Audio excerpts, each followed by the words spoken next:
Assalamualaikum semuanya. Waalaikumsalam Ibu. Selamat siang semuanya. Apa kabar? Siang Bu. Sehat semuanya? Sehat Bu. Baiklah, sebelum kita memulai pembelajaran, silakan ketua kelas untuk memimpin doa. Berdoa mulai. Berdoa selesai.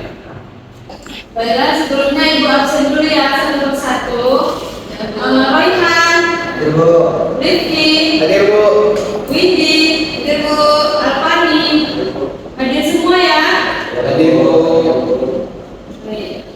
Baiklah, sebelum memulai pembelajaran, Ibu mau melakukan ice breathing dulu biar lebih semangat lagi. Bisa? Bisa Bu. Jadi, ikuti apa yang Ibu bilang, jangan ikuti apa yang Ibu contohkan. Paham semuanya? Paham Bu. Oke, silakan berdiri semuanya. Ikuti apa yang Ibu bilang ya, jangan ikuti apa yang Ibu contohkan. Nanti yang salah dapat hukuman. Bisa? Bisa Bu. 1, 2, 3. Kepala, pundak, lutut kaki, lutut kaki.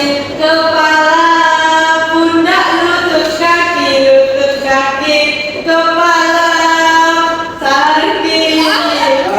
Silakan Rifki maju ke depan. Baiklah, sebagai hukumannya, Rifki membacakan salah satu surat pendek. Surat Al-Kausar ya Bu. Oke, silakan. Bismillahirrahmanirrahim. Inna a'tainaka al-kautsar fasalli li rabbika wanhar. Inna syani'aka huwal abtar. Oke, bagus. Tepuk tangan semuanya. Baiklah, sebelum kita memulai pembelajaran kita hari ini, apakah ada yang ingat materi minggu lalu? Saya Bu, Ya, apa itu? tentang pidato Bu. Apa itu pidato? Pidato itu adalah ungkapan dalam pikiran yang ditujukan untuk banyak orang Bu. Oke, bagus. Tepuk tangan. Baiklah, karena minggu lalu kita sudah membahas tentang pidato. Nah, kali ini kita masuk tentang pembahasan tentang puisi.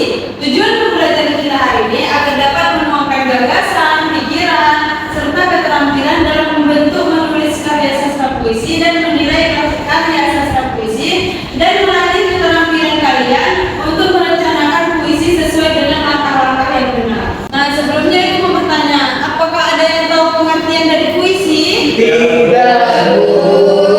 Baiklah, di sini Ibu akan menjelaskan, puisi itu merupakan bentuk karya sastra yang berisi ungkapan hati, perasaan, gagasan dengan menggunakan segala gaya bahasa, kreativitas, imajinasi dengan menggunakan gaya bahasa yang indah serta mengandung irama dan juga makna. Kemudian, ciri-ciri puisi itu ada 4. Yang pertama ada keindahan bahasa. Yang kedua, ritme dan irama. Yang ketiga, kekompakan dan efisiensi. Dan yang keempat adalah penggunaan perangkat sastra. Nah, dari keempat ini merupakan ciri-ciri dari puisi. Nah, siapa yang tahu maksud dari keindahan bahasa? Saya Bu, Ya, apa itu maksud dari keindahan bahasa?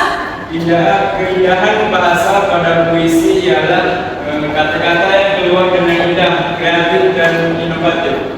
Oke, bagus. Tepuk tangan untuk Alfani.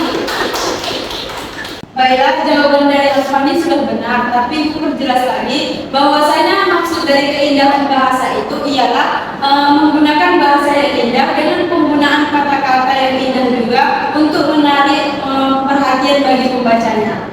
Baiklah, selanjutnya yang kedua itu ada ritme dan irama. Maksudnya ialah di dalam puisi itu dia itu menggunakan ritme dan irama untuk mengunggah perasaan, untuk mengungkapkan makna yang dalam bagi puisi itu sendiri.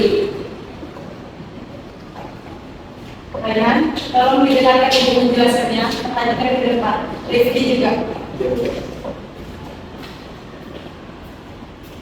Nah, kemudian ada kekompakan dan efisiensi. Maksudnya itu ialah mengungkapkan makna juga.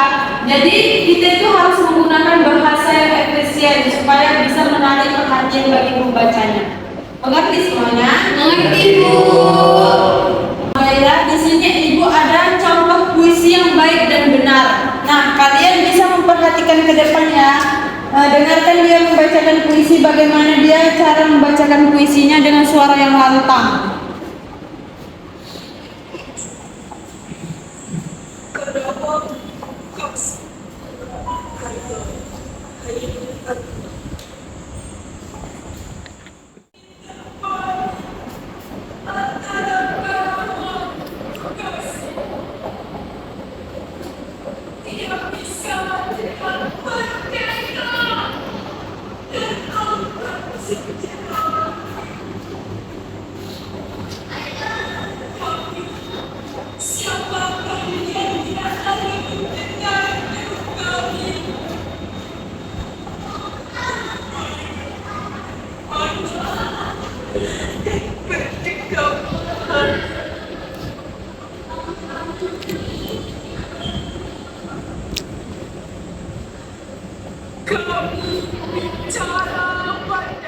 Nah, baiklah, itu tadi sudah Ibu berikan contoh pembacaan puisi yang baik dan benar dengan menggunakan suara yang lantang. Nah, jadi di sini Ibu akan memberikan tugas, Ibu akan memberikan kelompok kepada kalian. Ibu akan membagi dua kelompok ya. Yang pertama Royhan dan Rifki. Ya, Bu. Kelompok pertama. Kelompok kedua ada Windy sama Alfani. Bagaimana? Bu, saya nggak mau sama Alfani, Bu. Windy kenapa nggak mau sama Alfani? Bu, dia jahil, Bu. Nggak mau saya sama dia, Bu. Nggak boleh kayak gitu ya. Kita di sini semua berteman, harus baik-baik bertemannya. Ya, Alfani. Baiklah, kelompok kedua ada Windy dan Alfani ya. Baiklah, karena kelompoknya sudah dibagi menjadi dua orang satu kelompok. Tugasnya yaitu kalian mendiskusikan langkah-langkah membuat puisi. Apa saja sih langkah-langkah membuat puisi itu? Nah, kalian harus berdiskusi ya. Paham semuanya? Baiklah, karena Ibu sudah memberikan kelompok kepada kalian, mungkin pembelajaran kita cukup sampai di sini. Apakah semuanya sudah paham tentang puisi dan ciri-ciri puisi? Paham, Bu. Baik. Sebelum kita menutup pembelajaran kita, Ibu ingin salah satu dari kalian untuk memberikan kesimpulan pada pembelajaran kita hari ini. Siapa yang bisa memberikan kesimpulan? Saya, Bu. Baik, silakan kepada Rifki. Baik, Bu, saya ingin untuk menyampaikan kesimpulan pada hari ini tentang pembelajaran kita yaitu puisi. Jadi puisi itu merupakan suatu bentuk karya sastra yang berisi ungkapan hati, Bu, pikiran dan perasaan dari seorang penyair yang dituangkan di dalam tulisannya dengan segala daya bahasanya.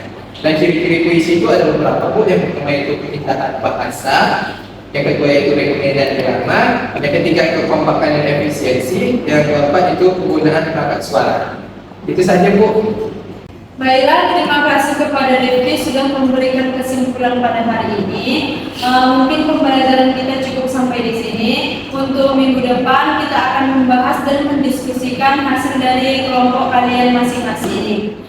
Baiklah, untuk tugasnya jangan lupa dikerjakan di rumah masing-masing ya.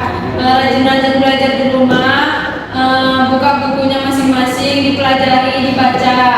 Jangan pernah menyerah dan putus asa untuk menjadi orang sukses. Sebelum kita tutup, marilah kita berdoa supaya sampai di tujuan dengan selamat. Berdoa dimulai. Doa selesai. Amin. Baiklah, anak-anak ibu semuanya, mungkin pembelajaran kita cukup sampai di sini. Kurang dan lebihnya ibu mohon maaf. Wabillahi taufiq wal hidayah. Wassalamualaikum warahmatullahi wabarakatuh. Waalaikumsalam warahmatullahi wabarakatuh.